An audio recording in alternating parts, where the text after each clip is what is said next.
అందరికీ నమస్కారాలు. అలనాడు మనలో కొందరు పెద్దలు మానవుల వెంట కులాలంటూ, మతాలంటూ అంటగట్టారు. అవి ఇక అమాయకంగా పాపం ప్రజలు ఏదో మోస్తున్నామని, ఏదో తన వెంట ఉన్నదని అమాయకంగా భ్రమిస్తూ ఉంటారు. నిజానికి మతమైన, కులమైన పెద్ద బండ అనుకుంటున్నారా? పెద్ద బరువు అనుకుంటున్నారా? ఏదైనా వస్తువు అనుకుంటున్నారా? లేక ఏదైనా రూపం అనుకుంటున్నారా? అలాగే ఏదైనా ఘన పదార్థం అనుకుంటున్నారా? లేక ద్రవ పదార్థం అనుకుంటున్నారా? అదేదో మన నెత్తిన మోస్తున్నాం అనుకుంటున్నారా? అవి తప్పనిసరిగా మేయకపోతే తప్పు అనుకుంటున్నారా? ఇక వాటి వల్లనే మనకు ఏదో మేలు జరుగుతుంది అనుకుంటున్నారా? వాటికి దూరం కావడం అనేది సాధ్యం కాదనుకుంటున్నారా? వాటికి దూరం అయితే తప్పు అనుకుంటున్నారా? వాటిని వద్దంటే పాపం అనుకుంటున్నారా? నేరం అనుకుంటున్నారా? ఎవరైనా శిక్షిస్తారనుకుంటున్నారా? దూరం కావడం అనేది సాధ్యం కాదనుకుంటున్నారా? అవి లేకుండా బ్రతకకూడదని అనుకుంటున్నారా? వాటి మధ్యలో ఇరుక్కుపోయామేంటనే బాధ కూడా ఉందా? వాటికి దూరంగా వెళ్తే బాగు అనుకునేవారు కొందరున్నారా?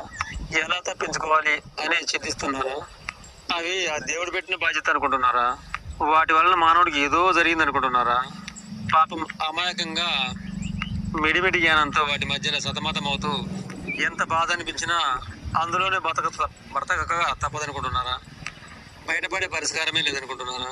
ఆ విధమైన తికమకలతో తనువులు తరలిపోతున్నాయా? అయితే నాకు తెలిసిన విధంగా వాటి యొక్క బరువు, భారము, బంధం అనేది తెలుపుతున్న అనుగ్రహించండి. నాకు తెలిసి కుల మతాలు ఏదో ఘనపదార్థ రూపంలో మన నెత్తినేమి లేదు, అలాగే ద్రవ పదార్థ రూపంలో కూడా నీ వెంట లేదు. నిజానికి దానికి మానవ శరీరాలకి ఎటువంటి సంబంధమే లేదు. నిజానికి మన మానవ శరీరాలు కూడాను ఇతర అన్ని జాతుల శరీరాలు లాంటివే కనుక ఇతర అన్ని జాతులకు కూడాను అందులో దేనికి కూడాను మనలాగా మతాలు లేనే లేవు, అలాగే కులాలు కూడా లేవు. ఆవుల జాతిలో అన్నీ ఒకటే కదా, వాటిలో కులాలు మతాలు లేవు కదా. అలాగే బర్రెలు కూడా అంతే కదా. అలాగే మేకలు కూడాను పెద్ద కులము, చిన్న కులము, పెద్ద మతము, చిన్న మతం అంటూ లేవు కదా. అలాగే పక్షుల విషయానికి వస్తే కూడాను కాకుల విషయంలో కాకులన్నీ ఒకే జాతి కదా. అందులో వాటికి మతాలు, కులాలు లేవు, చిన్న పెద్ద వర్ణాలు కూడా లేవు కదా. అలాగే చిలకలు, గోరింకలు, ఇతర పక్షులు అన్నీ కూడా అంతే. ఏ జాతికి అవి వాటికి మతాలు లేవు, కులాలు లేవు, చిన్న లేదు, పెద్ద లేవు, వర్ణాలు అసలే లేవు. కనుక అలాగే మన మానవ జాతి కూడాను అంతే. ఇక తెలియక మనము ఏనాడో కొందరు స్వార్థులు మనపై కులాలు, మతాలు అంటూ నెత్తిన బరువులాగా పెడితే అది కనిపించని బరువులాగా మనము దింపలేక మోయలేక ఇది కనిపించని బరువుగా కులాలని రాళ్ళు, మతాలని బండలుగా మన యొక్క జన్మల వెంటపడ్డాయి. నిజానికి వాటిని విసర్జించడం అనేది ఎంతో కష్టమైన పని ఏమీ కాదు. నిజానికి మన అమాయకం తప్ప కుల మతాలు అనేవి మన వద్ద ఎక్కడ ఉంది? భుజాన ఉందే, నెత్తిన ఉందే, లేక కావిడి రూపంలో మోస్తున్నావా? దానికి ఏ రూపము లేదా? అది వద్ద ఉన్నది నీకు తెలియదా? అలాగే దానిని వద్దు అంటే నిన్ను శిక్షించేవాడు ఎవడునూ లేడాయే. నిజానికి దానికి దూరంగా ఉంటే నీకు వచ్చే నష్టం కూడా ఏమీ లేదా. నిజానికి నీవు ఆహారం తినకపోతే, నీళ్లు తాకపోతే నష్టము, అలాగే గాలి పెరగకపోతే నష్టం.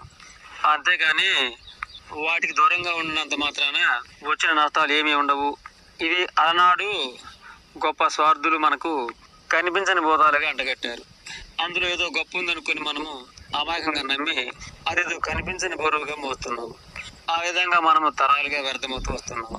నిజానికి వాటి వల్ల అర్ధ మార్గం అంటూ ఏమీ లేదు. నిజానికి వ్యర్థ మార్గాలే ఉన్నాయి. అవి నీ శరీర భాగాల్లో ఏవి కూడా కావు కదా. కాళ్ళు, చేతులు, కళ్ళు, ముక్కు అయితే వదిలివేస్తే బాధ అనుకోవచ్చు. కనుక వాటిని వదిలివేస్తే ఏ నష్టము లేదు, మన వద్ద పోయేది ఏమీ ఉండదు. నిజానికి నీకు కనిపించని పలుపు లాంటిది. అట్టి బందీ నుండి నీవు దూరం అయితేనే స్వేచ్ఛగా జీవించగలవు. ఎలాగంటే ఈ సమస్త జీవజాతులు కూడా ఎలా బతుకుతున్నాయి? స్వేచ్ఛగానే కదా. అలాగే నీవు కూడా స్వేచ్ఛగా జీవించగలవు. నిజానికి అలా స్వేచ్ఛగా బతకడమే జన్మ యొక్క హక్కు. ఇలా ఎవడో చెబితే బందీ అయితే ఇది జన్మ యొక్క హక్కు కాదు. ఇది ఎవడో స్వార్థుడికి బానిస కనుక నిజాన్ని తెలుసుకోవాలి. నిజానికి అవి మాయ బోటకాలే. నిజానికి దానిని విసర్జిస్తే నన్ను వదిలి వెళ్తున్నావా అని నిన్ను అడగదు కదా. నిజానికి దానికి నీవు బానిస కాలేదు కదా. దానికి నీవు జీతం కూడా కుదరలేదు కదా. నిజానికి అది ఇచ్చినవాడు కూడా నీకు అందుబాటులో లేడు కదా. తానెవడో తిడతాడు అనే భయం కూడా లేదు కదా. ఆ మాత్రం దానికి నీవు ఆ ఊహాబూచికి, ఆ లేని దానికి భయపడుతూ మహావీరువైన ఈ మానవ జన్మను లేని భూతాలకు ఎవడో నమ్మిస్తే ఎందుకు అంకితం చేసుకున్నావు? మతాలనేవి మానవ కల్పితాలే.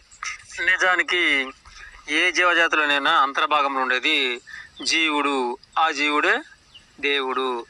అలా జీవుడువైన నువ్వు ఆ దేవుడిలోని భాగానివే తప్ప మతాలకు కులాలకు నీకు ఎటువంటి సంబంధము లేదు. నిజానికి అవి ఊళ్ళో లేవు, ఇంట్లో లేవు, ఒంట్లో లేవు.